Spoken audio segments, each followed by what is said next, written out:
We have a very special guest with us this morning because we still need to clear up some confusion, dispel some myths, and get things on the record. So with me this morning is the chairman of the Kootenai County Republican Central Committee, Brent Regan, also lovingly known as the KCRCC, popularly known as that. But Brent, welcome to the program. There are some myths out there going on about how Idaho is going to have a say in who becomes the Republican nominee for president. So I wanted to bring you on and continue informing the people about what exactly they can expect come March 2nd. So welcome to the program. Well, thanks, Matt. Thanks for having me on. I really appreciate it. And it's fun to be here. The Idaho presidential primary was canceled last legislative session. The Secretary of State, Phil McGrain, wanted to move the presidential primary from March till May and introduced a bill to do that. It went very quickly through the House. And right after it came out of the House, somebody looked at it carefully and said, wait a minute, this cancels the presidential primary entirely. We're not going to have a presidential primary at all. And despite that, it went through the Senate and the governor signed it. And the party, Chairwoman Moon, came out and said, we really need to fix this. We need to repeal the bill. They said, we'll just go ahead and put a follow-on legislation to move it to May. The problem is that the May primary is May 21st. And so it isn't canvassed until May 31st. Well, the RNC convention is mid-July. And in order to have your delegates accepted at the convention, you have to give them a list of delegates 45 days ahead of time, which is also May 31st, which means you would have to, in 0 days, you'd have to hold a convention and then validate and accept the various delegates that you're going to send to the RNC for the it's at the Republican National Convention where they actually select the candidate who's going to represent the Republican Party in the presidential run. So if you're late, if you miss that 45-day deadline, you can lose half or all of your delegates. Not only that, but a May primary is after you'd be in the last 5 states to do that, and your voice really wouldn't matter anymore. Nobody would care what Idaho thought. In fact, when I mentioned that months ago to Senator Risch, I said, they're thinking about there's a bill to move the primary from March till May. He looks at me and says, why bother having one at all then? Wow, okay. And so that's what we're doing. The party got together. Chairman Moon had an emergency executive session meeting, got together, discussed the options of what we could do. You could have a little mini convention of just a central committee. You could have a statewide convention with about 700 delegates, or you could do a caucus. And we'd done a caucus in 2012, and it was a successful caucus, but it was long. And it was long because there were multiple rounds of voting. We were trying to get, one winner take all. So we said, well, we can do a caucus, but we're not going to do the multiple rounds again. That was just painful. So there's a single round of voting. If no candidate gets over 50%, then the delegates will be apportioned between those getting at least 15% and less than 50. But if one candidate gets more than 50, they get all the delegates. So the actual process is going to take place on March 2nd. It starts at 11 Pacific, noon Mountain Time. And there are 210 locations across the state. And you will get a postcard here in a couple of weeks telling you exactly where and exactly when you go to a caucus. It will not be your conventional polling locations in most cases. There might be a couple of places where it is, but it'll probably be a high school gymnasium or some other venue that can hold a bunch of people. And you'll go there at 11. If you're in Coeur d'Alene, you go there at 11 o'clock, go in and check in. You have to bring your photo ID. You will sign a poll book, and the poll book will have your name on it because it's your precinct. And there are 1,675 poll books covering the 976 precincts that Idaho has. Some precincts have so many people that they need multiple poll books. There's no more than 500 names in any one poll book. And you'll sign that. You'll get a stamp on the back of your hand, and you go into the venue. Now, at some venues, large venues, the caucus captain has the option of starting the balloting early. There'll be an inspection of the ballot box, and the first guy to go there will sign an affidavit, and they'll seal the ballot box and put it in the affidavit. It'll basically say, I looked inside and there was nothing in there until I put this affidavit in. And then you'll be able to ballot and leave if you want, or you can stick around for the program. An hour after the doors open, there's going to be a program, invocation, Pledge of Allegiance, opening comments by the chairman, and then we'll see some campaign videos by the various candidates. Okay, well, let me stop you there. So you're saying someone could show up when the doors open, cast their ballot, and leave? Yeah, there is. We have that procedure in place so that if the caucus captains want to do that in the venue.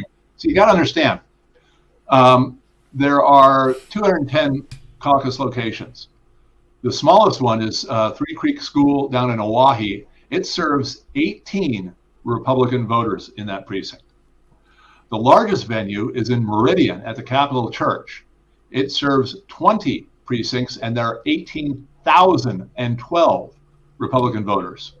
So there's a huge, 1,000 to 1 ratio between the largest and the smallest.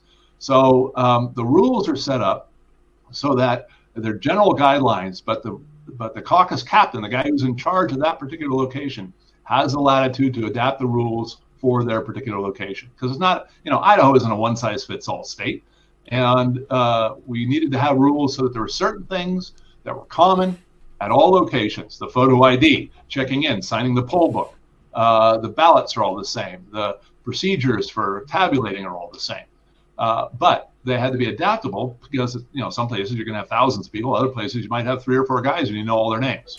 And if you show up at one of these venues that has 18,000 people in it, it's not just a one single file line and you got to wait. Oh, no. There will probably be 20 or 30 different lines, one for each precinct, and in each precinct may be split up alphabetically, like A to N, M, or A to M, M through R, S, whatever. Okay. So no line will have a poll book that will serve more than 500 voters. And we're, by the rules, we have to have a facility that will accommodate 10%. Okay. Normal turnout is anywhere from 15 to 30%.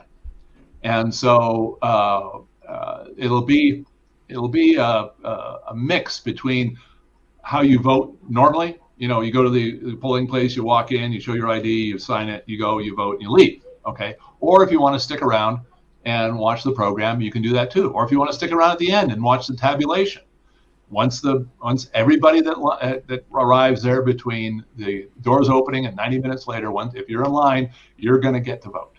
You're going to get to go through and vote. You may not make or miss the program, but you'll be able to cast your ballot for the candidate and the delegate for the candidate that you want.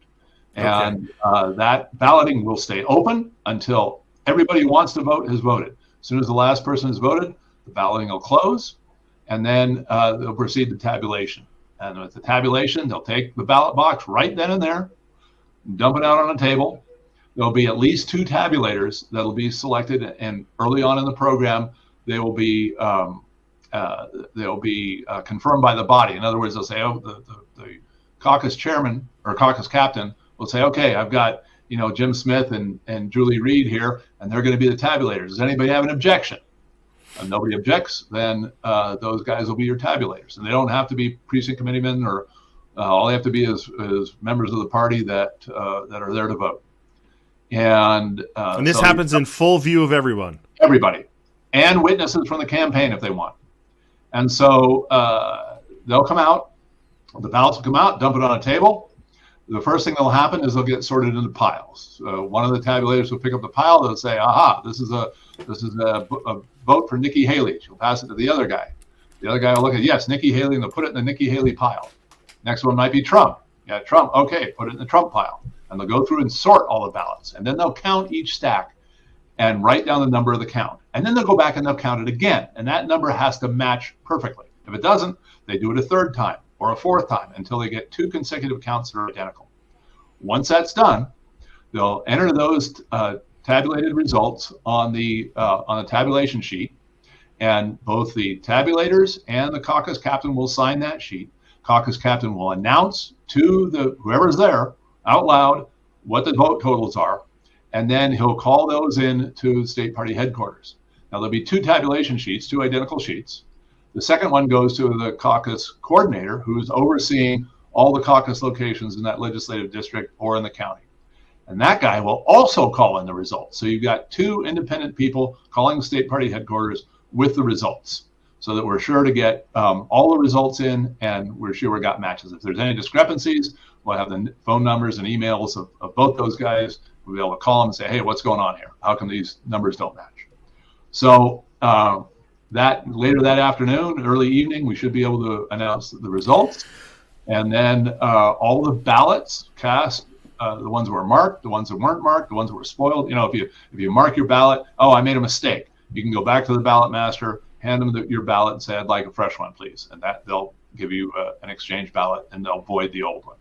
So all those ballots and the poll books will all go get shipped securely with tracking numbers back to state party headquarters, and they'll canvass them there. So the whole, we always say paper ballots, hand counting, hand tabulation, witnessed on the spot. That's the only way to do it fair, and that's exactly the way we're doing it.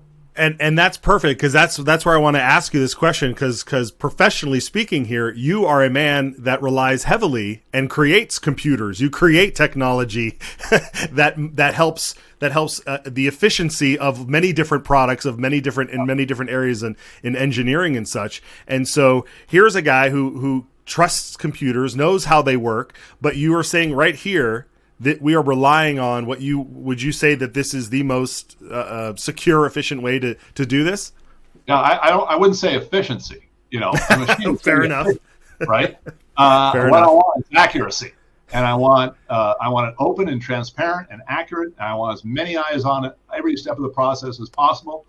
When the ballots are printed, they're sealed in 100 ballot packs. They have anti-counterfeiting measures on them. So nobody even knows what they look like yet.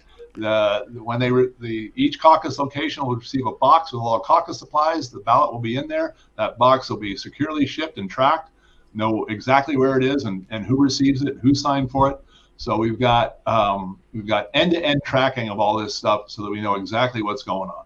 Excellent. All right. Well, Brent, thank you so much for coming on and explaining this. This has been much needed info right at the right time, and we'll be able to share this segment around as well to keep that alive. Well, you're very welcome, Matt. And if you have any questions, go to IdahoRepublicanCaucus.com. IdahoRepublicanCaucus.com, and there's all the information there. There's a training manual. You can download the caucus handbook of what the people who are running the caucus use for running the caucus. You can look up your location, time, place, everything. All the information's there. IdahoRepublicanCaucus.com.